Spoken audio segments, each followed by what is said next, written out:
नमस्कार जी, उत्तर प्रदेश उत्तराखंड देख रहे हैं आप। मैं हूं कुंदन जम्यार। ईरान और इजरायल की जंग में अमेरिका भी अब कूद पड़ा है। ईरान पर हमले के लिए अमेरिका ने अपने वो बम वर्षक विमान इस्तेमाल किए जिनके बारे में दुनिया ने सिर्फ सुना था। ये फाइटर जेट किस तरह तबाही मचाते हैं ये ईरान की धरती पर पहली बार दिखा है। लिहाजा जंग की तमाम अपडेट्स के बीच अमेरिका का ये फाइटर जेट सबसे ज्यादा ट्रेंडिंग है। इस फाइटर जेट को हम क्यों कह रहे हैं जंग का सरताज, आइए आपको दिखाते हैं।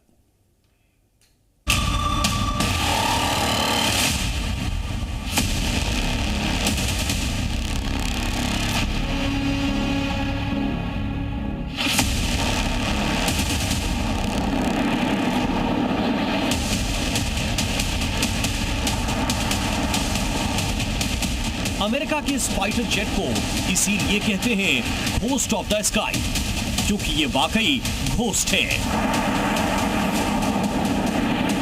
घोस्ट का मतलब आप अपनी भाषा में आसमानी क्षेत्र के भूत के रूप में समझ सकते हैं, क्योंकि अमेरिका का ये फाइटर जेट न सिर्फ अपनी डिजाइन में डरावना है बल्कि दिखाई देने में भी भूतहा है।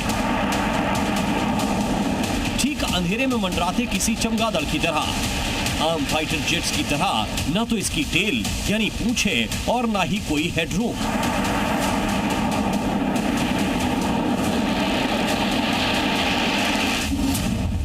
ये है अमेरिका का B-2S फाइटर जेट। ना रडार में दिखता है और ना ही दुश्मन को देखने का मौका देता है।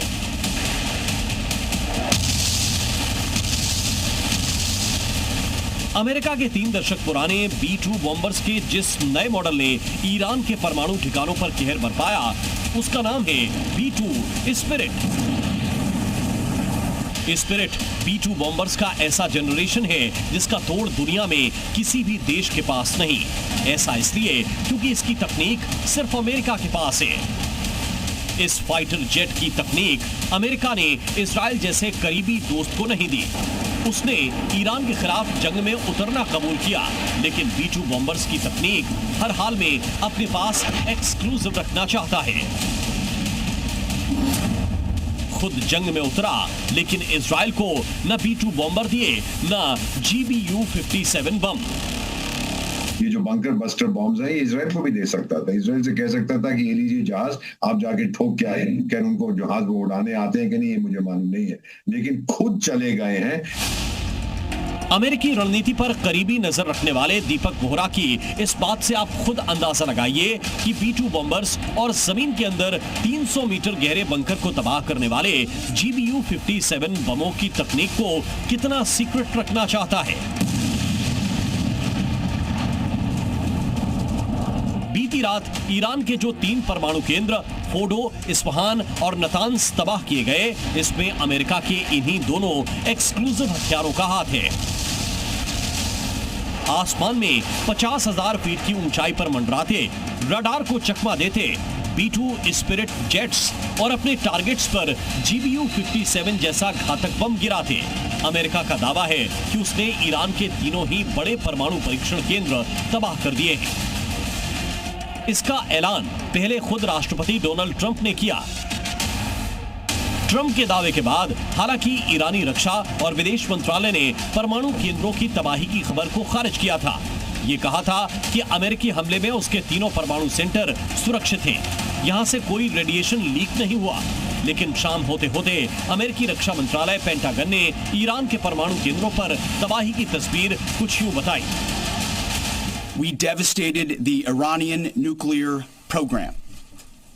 But it's worth noting the operation did not target Iranian troops or the Iranian people. For the entirety of his time in office, President Trump has consistently stated for over 10 years that Iran must not get a nuclear weapon. Full stop.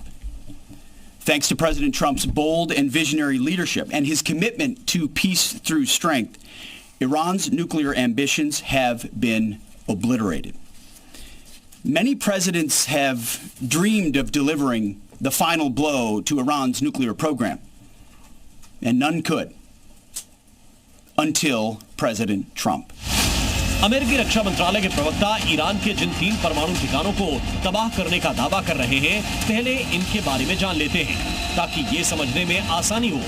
B-2 bombers के हमले के बाद Iran को कितना नुकसान हुआ है? पहला, नतान्स। ये ईरान का बड़ा एटॉमिक फैसिलिटी सेंटर है। इस साइट पर 9 एटम बम बनाने जितना यूरेनियम है। दूसरा, फोर्डो प्लांट। नतान्स के बाद ये दूसरा बड़ा परमाणु केंद्र है। जमीन से 295 फीट नीचे यहाँ यूरेनियम की सफाई होती है। तीसरा, इस्फहान सेंटर। ये ईरान का परमाणु टेक्नोलॉजी सेंटर है, जहां कच्चे यूरेनियम को गैस में बदला जाता है। ईरान के इन तीनों परमाणु सेंटर को दबाकर अमेरिका ने एक खास संदेश दिया है। ईरान को ये मैसेज जा रहा है कि टाइगर सुन, तू चला जा अपने एरिया में, मिडिल ईस्ट में मत घुसने की कोशिश कर। अभी तक जो तू कर रहा था, जितने वहां के अरब देश हैं वो आपसे नफरत करते हैं, सबने इजराइल के साथ दोस्ती कर ली है और आप ही बस बीच में फुदक रहे हैं। Get out of that place.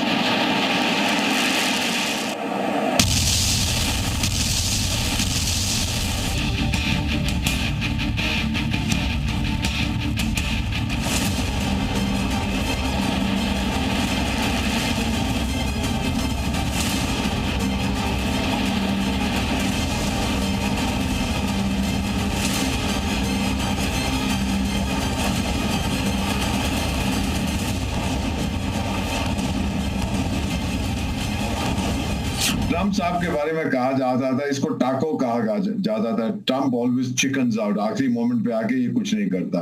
पहली चीज उसने साबित कर दिया है कि मैं भी निर्णायक हो सकता हूं। बराक ओबामा साहब ने भी किसी आतंकी को निकाला था, जॉर्ज बुश साहब ने भी किया था, एटसेट्रा एटसेट्रा, और टीवी पे हमने अनाउंस भी किया था। तो इन्होंने भी आके पूरी दुनिया को बता दिया है कि don't take America lightly, America अब लौट आया। तो क्या राष्ट्रपति डोनाल्ड ट्रंप ने अमेरिका की ताकत दिखाने के लिए ईरान पर हमला किया, या मिडिल ईस्ट में अपना दबदबा और ईरान को उसकी लिमिट बताने के लिए?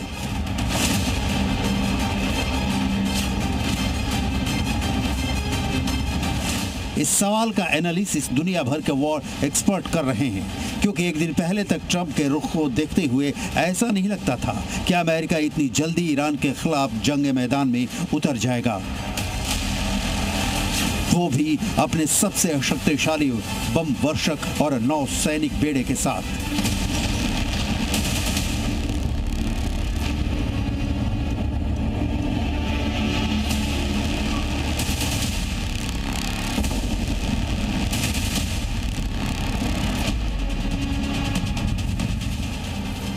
खुद ईरान को भी इसकी भनक तब तक नहीं लगी जब तक उसके परमाणु ठिकानों पर दो तरफा हमला न हो गया, यानी सब कुछ एकदम अचानक और टारगेट पर बिल्कुल सटीक। एक तो उनकी न्यूक्लियर फैसिलिटीज को ये बंकर बस्टिंग एमुनेशन जो होती है, जो बहुत नीचे तक जाके तबाही मचाती है, और फिर टोमाहाक मिसाइल भी यूज किए अपनी नेवी की तरफ से, यानी जो उसकी नेवल जो एसेट्स है उनकी मूवमेंट जो हो रही थी उस एरिया में, अब साफ जाहिर है वो क्यों हो रही थी।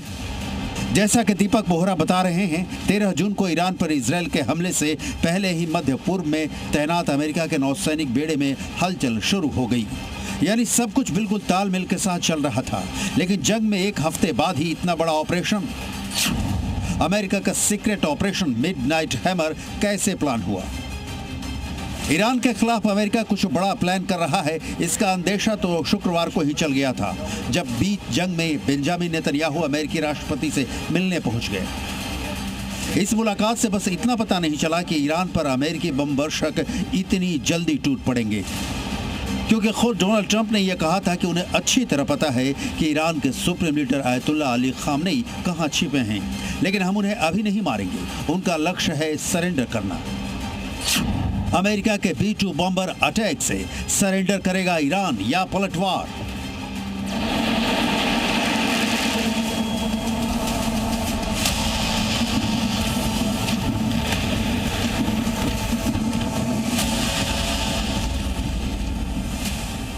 जंग में उतरने के साथ अमेरिका ने हालांकि ईरान को यह चेतावनी भी दे डाली है कि अगर वो इस हमले का बदला लेता है, उसके किसी ठिकाने को निशाना बनाता है, तो इसके गंभीर परिणाम होंगे, क्योंकि शनिवार की आधी रात ईरान ने जो देखा वो अमेरिकी ताकत का सिर्फ ट्रेलर है। इस ट्रेलर में ही अमेरिका ने जिस तरह अपने B-2 स्पिरिट बॉम्बर्स का इस्तेमाल किया, इनके जरिए 12 GBU-57 बम ईरान के सबसे बड़े परमाणु ठिकानों पर गिराए और कवर के लिए ईरानी सीमा से 400 किलोमीटर दूर अपने नेवल बेस से 30 TLAM क्रूज मिसाइलें दागी, वो ये बताने के लिए काफी है कि ईरान के पलटवार के बाद अमेरिका इसका जवाब कितनी तबाही वाला दे सकता है। अमेरिका के ऑपरेशन मिडनाइट हैमर के सबसे बड़े हीरो रहे यही फाइटर जेट, जो स्टील्थ टेक्नोलॉजी में सबसे अव्वल दर्जे का है, यानी इसे दुश्मन देश का आधुनिक से आधुनिक रडार भी पकड़ने में नाकाम है। अमेरिका ने यह विमान 90 के दशक में ही बनाना शुरू किया है, लेकिन स्टील्थ टेक्नोलॉजी से लैस होने के बाद इस विमान का तोड़ दुनिया के किसी भी देश के पास नहीं।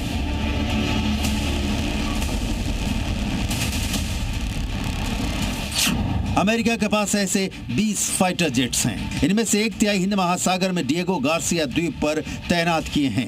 ये फाइटर जेट्स 11,000 किलोमीटर दूरी तक निशाना बना सकते हैं। 50,000 फीट की ऊंचाई से 200 मीटर गहरे बंकर को तबाह कर सकते हैं।